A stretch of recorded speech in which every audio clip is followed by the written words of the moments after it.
Have you ever noticed how sneaky insecurity is? It doesn't come knocking on the door, but it creeps into the details.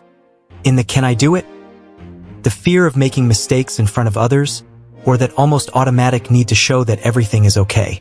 The problem is that living like this is like walking around with an invisible backpack full of rocks. You get used to the weight, but it gradually wears you down. The good news is that there's an ancient way to exchange this burden for something lighter, without relying on anyone to tell you that you can do it. Stoicism, practiced by figures like Marcus Aurelius and Seneca, teaches us that true confidence isn't born from applause, but from the autonomy to act in line with our values, even when the world is silent. Throughout this content, you'll discover how to transform this limiting insecurity into a strength that protects you, drives you, and keeps you calm in the face of any challenge. And best of all, you won't need magic formulas or empty motivational speeches. Just practical principles that have worked for over 2,000 years. Quiet growth and patience. Sometimes, the anxiety for immediate results is like the urge to open the oven before the cake is ready, just to see if it's turning out well. But like the cake, our growth requires the right time and temperature. And here comes a detail that few people appreciate. Patience isn't just standing around waiting, it's continuing to act even when it seems like nothing is happening. Life isn't a series of applause for every step you take, but rather a long process in which silence works in your favor. Imagine a Chinese bamboo plant which spends years growing underground before emerging, but when it sprouts, it grows meters in weeks. This is the power of invisible growth. It doesn't attract attention at first, but builds a foundation so solid that no one can tear it down later. The problem is that we live in a culture that confuses visibility with value. It seems that if we don't post, we didn't do it. And this is a trap, because the constant search for validation fuels insecurity, as if you need witnesses to validate your achievements. True growth is silent because it's internal, and when it's time to show yourself, you'll already be ready without needing to prove anything. It's like training in secret. No one sees the hours of dedication, but everyone notices the progress when the results appear. This strategic patience requires you to trust the process, even without immediate guarantees. It's not magic, it's discipline. If you want to start applying this, set small goals that don't need to be visible. Could be reading 10 pages of a good book a day, like Meditations Marcus Aurelius, or practicing a skill for 20 minutes a day without telling anyone. This is creating autonomy in your own development without relying on applause to keep you going. The day will come when this silent effort will be so evident that no one will be able to ignore it. And when that moment comes, you'll realize that patience wasn't passive waiting, but the ingredient that kept your resilience firm until the harvest. True growth doesn't shout, it whispers, and yet, it changes everything. Resilience and early preparation. Most people only think about strengthening their minds after the storm has already begun. It's like trying to build an umbrella in the middle of a hailstorm. It's not impossible, but it's painful and much less effective. True resilience begins on calm days, when nothing seems too demanding. It's in these calm times that you can train your mind to face challenges without despair. A practical example? Practicing stoic visualizations. Imagine yourself going through difficult situations, like losing an important project, receiving unfair criticism, or facing a sudden change of plans. This isn't pessimism, it's building emotional antibodies so that when something similar happens, your reaction is controlled and strategic. Think of the samurai. They trained every day, even in the absence of battle. The same goes for us. Waiting for a problem to arise and then learning how to deal with it is like trying to run a marathon without ever having trained. Your body and mind collapse. When you mentally anticipate the worst, you strengthen not only your ability to act, but also your perception of what is a real threat and what is merely a passing discomfort. This distinction is pure gold. It prevents you from wasting energy on storms that only exist in your imagination and, at the same time, prepares you for those that do arrive without warning. Start small. Set weekly mental exercises to deal with challenging scenarios. For example, go a whole day without using your cell phone to practice detachment and patience, or deliberately face a situation that makes you feel slightly insecure, like speaking in public at a small meeting. These are controlled challenges, but they build mental strength. Over time, your resilience stops being just a nice theory and becomes an automatic reflex. When the unexpected knocks on the door, you'll not only be ready to meet it, but you'll also be able to decide whether or not it deserves to come in. Perception as reality. We often think that events determine our mood, but the truth is that our perception sets the tone for our reactions. Two friends can experience the same situation, losing a job, for example, and react in completely opposite ways. One sees it as the end of the world, the other as a chance to start over.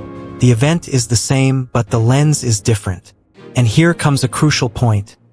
The way we interpret what happens directly shapes our resilience. By learning to adjust this lens, we can transform challenges into fuel, not anchors. This doesn't mean denying the pain or pretending everything is rosy, but understanding that suffering is more about what we think than what actually happened. This ability to shift your perception is like possessing a silent superpower. When you stop blaming the world and others, you gain autonomy over your inner peace. It doesn't matter if the criticism came from a boss, a friend, or a stranger on the internet. What truly matters is the meaning you choose to give it. Marcus Aurelius said that, if something external afflicts you, it is not the event itself, but the judgment you make of it. By internalizing this, you begin to realize that the insecurity that once seemed like an insurmountable wall may actually be just glass, and glass with the right vision is transparent. Want to apply this to your daily life? Try practicing what I call the stoic pause. Before reacting to any uncomfortable situation, take a deep breath and ask yourself, what does this really mean? Is it as serious as it seems? This pause changes the game. Little by little, you realize that you have more control over your feelings than you thought. It's a daily practice, and the more you practice, the more you realize that the world doesn't change. It's you who changes. And when you change, curiously, the world seems to change with you. Self-sufficiency and detachment from external validation. The constant search for approval is like driving around with an emotional GPS device held by someone else. As long as the device is in someone else's hand, you'll never have control over your destination. That's why emotional autonomy is so valuable. It puts the map and the steering wheel in your hands. When you act solely to please or impress, you become hostage to other people's opinions, and opinions change like the weather. A shower of praise today doesn't guarantee that tomorrow won't be a storm of criticism. True freedom lies in acting according to your principles, not external expectations. This creates a confidence that doesn't waver in the wind. It's not that you should completely ignore others. After all, we are social beings. But there's a difference between considering constructive feedback and relying on it to feel validated.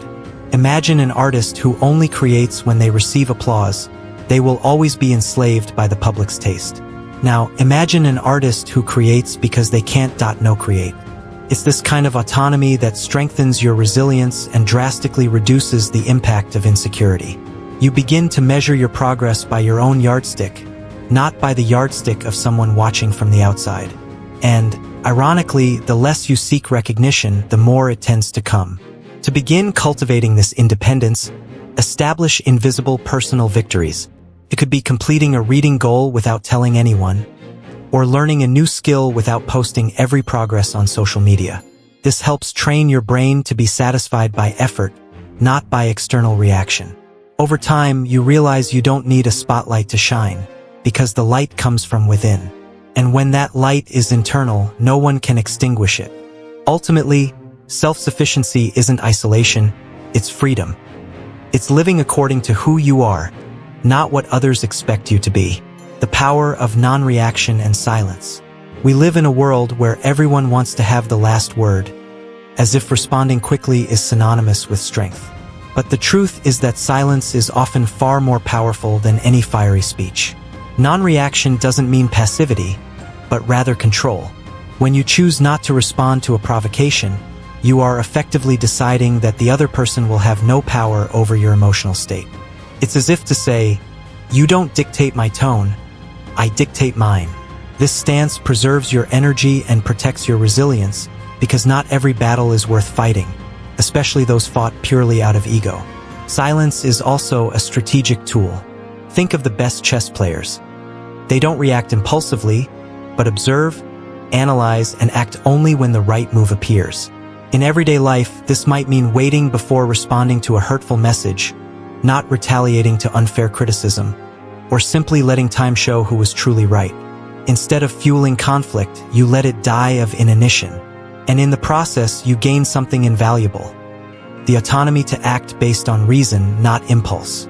If you want to start applying this, practice the 10-second rule. When faced with a situation that triggers anger or irritation, count to 10 mentally before acting or responding. It sounds simple, but it's surprising how this interval changes your perception. You begin to notice that many reactions that seemed urgent actually didn't need to exist. And when you avoid certain arguments, you discover a kind of peace that is priceless. Silence, when used wisely, is not the absence of an answer, but the most intelligent response you could give. Ultimately, everything we've seen here revolves around something simple yet profoundly transformative: how you choose to position yourself in life. It's not about completely eliminating insecurity, but learning to transform it into a useful wake-up call, not an anchor that holds you back. It's about quietly cultivating resilience, patience, and autonomy until they become a natural part of who you are. So, ask yourself, have you been training your mind on calm days? Or are you waiting for chaos to act? Are you adjusting your perception to see opportunities where you once saw obstacles? Have you freed yourself from the need for approval? Or are you still surrendering your power to every opinion? And, perhaps most importantly, have you been using silence as a strategy? Or are you still responding to every stimulus as if it were an automatic reflex? Now it's your turn to put it into practice. Start small, but start. Apply at least one of the principles you read today this week and watch the changes. And if you want to continue exploring these concepts and strengthening your unshakable confidence, subscribe to the channel and turn on notifications. Let's continue this journey of silent but powerful growth together.